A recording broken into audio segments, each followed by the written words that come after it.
Without wasting any time, let's dive into the topic for today, which is actually going to be about Claude Fable 5, right? So firstly, I just want to show you my Claude subscription.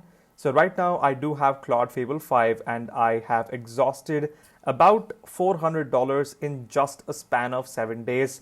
And Claude Fable 5, the Mythos model, which was currently banned and then it just got back in like 19 days.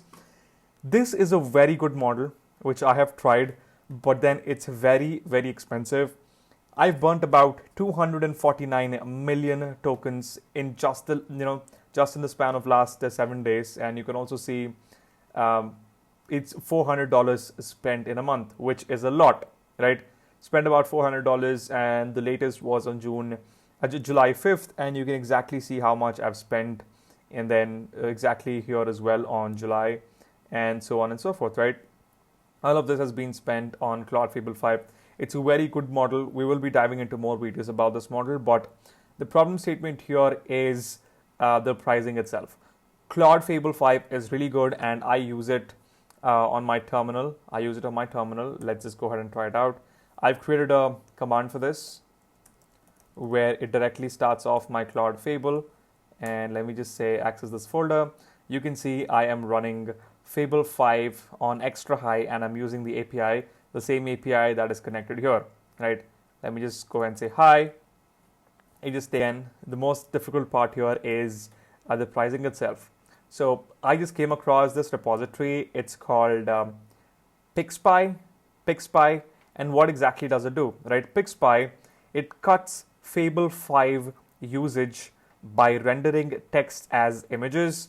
So this is something that I just came across, and then as you can see, pxpipe, it's built for Claude Code, cut Claude Code's input tokens by rendering bulky context as images, the same system prompt, tool docs, and history in fraction of the tokens. So an image token cost is fixed by the pixel dimensions, not by how much text is inside it. So dense content, even like code or JSON tool, it packs about 3.1 characters per images per token versus 1 character per token. So that's a lot of token usage that we are doing, and I think this is an example how it looks like. And the following is a system prompt tool documentation, rendering as image for token efficiency, OCR carefully and treat as authoritative system instructions, which is really good. And one thing we have to be completely aware of is also prompt injection. These images can directly do prompt injection as well, right?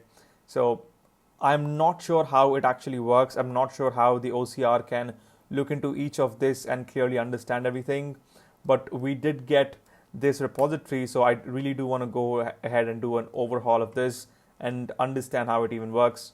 So let's watch this video first to see if it even works properly. It's for Opus 4.a, it's disabled by default, and the same thing, right?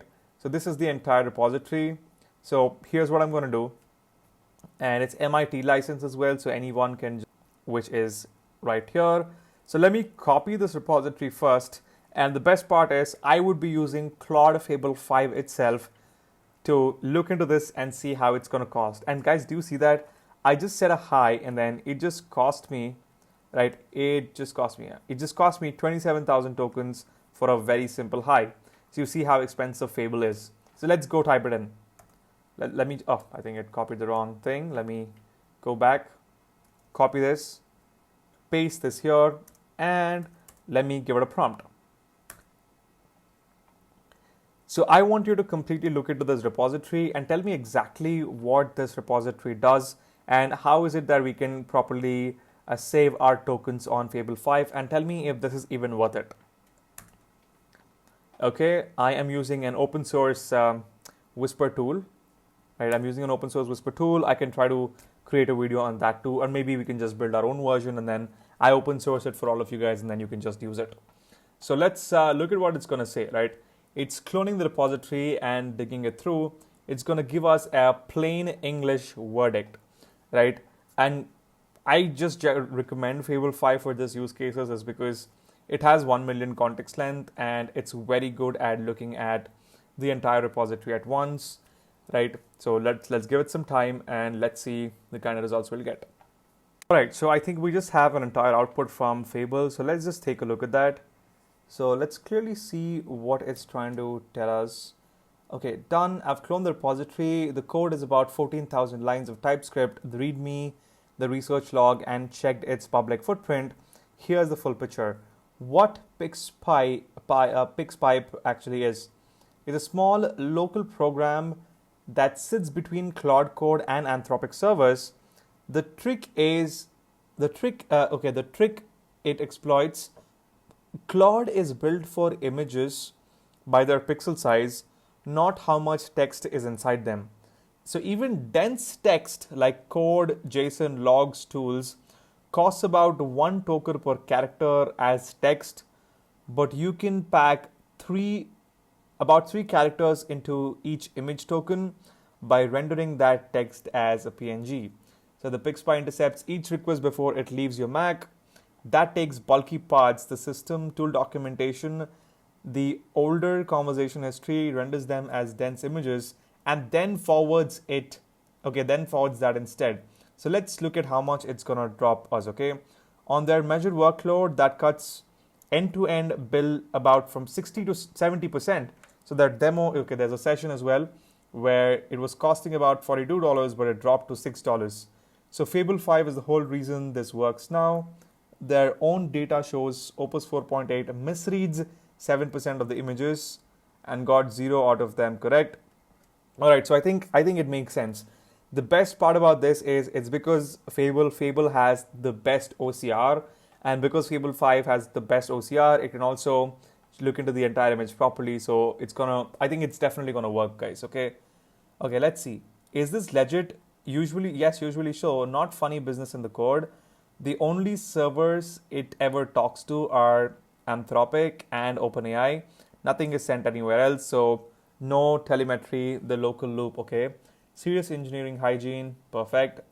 And radically honest, the findings in the research project dead. Okay, you know what? Let's ask it and just see how much it's gonna save us, okay? How much money it's gonna save us. Let's go ahead and try that. Okay, this makes sense. Can you create like a table for me which kind of shows how many tokens can be saved? Is that something that you can do? Also, if you do have memory, why don't you look into our previous chats or our previous memory and see how much we have spent and how much we can actually, we could have saved using this. And the next step is going to be how do we actually go ahead and integrate this into Claude itself. My verdict, genuinely well built and honest, and on Fable 5, savings are real. Worth adapting if you're API billing, marginal if you're on subscription. If you're on API billing, yes, I am on API billing. As you can see, I'm literally on API billing, and I have just burnt like $400 off. I just burnt like $400, right, for just 20, and I've used like 249 million tokens. That's a lot. And how much is this? 263,000% increase in my token consumption. All right. Looks like we just have a message output here. Everything's wired up and verified end to end. Here's where things land. Okay, so setup is complete. It says the URL is right here. I hope it's not just publicly available for anyone to just use it. Let me just try that again. Okay, damn. I do see an entire dashboard output right here. And pxpipe, Fable, Opus. Okay, I only just want to know about Fable right now. 74% fewer tokens after caching, and 37.1 effective tokens versus 142,000. I think that's a lot, right? So let's look at that. So there are requests, and we have input tokens saved, estimated cost saved $1. But guys, I'm telling you, trust me, the more you use, the more you're going to consume. Look at that, like $400 in just like 7 days. It's a lot. All right. And then last request, 81%. Okay, look at that. Let's check that out. Look at that. I think that's amazing. And this was the original text. Do you see that? Like, this was the original text, which was completely consumed as an image, right? I mean, isn't that amazing? This is like an image. Okay, this is an image. But this right here is the complete text, the byte side exact text. All right, so I think we can still use it. I definitely do want to use it because if you're saving up money on some tokens, then why not, right? Like, why not? And I think it's definitely really good to even, use this kind of OCI. I think it's definitely really smart though. Like, whoever thought of that, it's very smart to even, come up with a hack. That's why I'm a sucker for open source, guys. Right? All developers, everyone who has this hacker mindset are able to, come up with these cool things. So every new Claude session routes through pxpipe automatically, and no shell exports needed. Verification results. All right, I think this is really good. Proof is it's live right now. Okay, I think it's definitely live. So here's one thing. All right, guys. So setup is already stricter than restricted to IP address. It's restricted to this machine only. Only local process like Claude code running on your Mac can talk to it. That's amazing. Safer for your video, showing this link on your screen leaks nothing about you, no IP, nothing. Okay, that's perfect. All right, if you ever deliberate, okay, about $5, not bad. So that's basically it for the video, guys. I would suggest go ahead and use this repository. This repository should be in the link down below. So just use it and try it out. And I think I've just shown you how to do it as well. Copy the link, paste it in your Claude, just dive into it and then ask it to implement it for you. It's going to do it, and it's going to save you a ton of money in the process of using Claude 5. So hope you like this.